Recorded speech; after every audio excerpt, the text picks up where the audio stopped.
12 ফেব্রুয়ারি অনুষ্ঠিত হল ত্রয়োদশ জাতীয় সংসদ নির্বাচন। একই দিনে জুলাই সনদ নিয়ে গণভোট। প্রাথমিক ফলাফলে দেখা গেল বড় চমক। 2/3 সংখ্যাগরিষ্ঠতা নিয়ে 2 দশক পর সরকার গঠন করতে যাচ্ছে বিএনপি। সংখ্যাগরিষ্ঠ দলের নেতা হিসেবে সরকার প্রধান বা প্রধানমন্ত্রী হিসেবে শপথের অপেক্ষায় দলটির চেয়ারম্যান তারেক রহমান। মঙ্গলবার জাতীয় সংসদের দক্ষিণ প্লাজায় হবে নতুন সরকারের শপথ অনুষ্ঠান।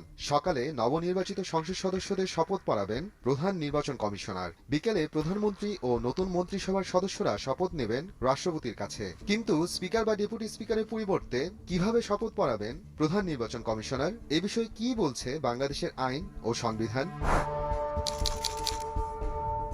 সংবিধান বলছে, নতুন সরকার গঠনের প্রথম ধাপ নবনির্বাচিত সংসদ সদস্যদের শপথ। সাধারণ নিয়মে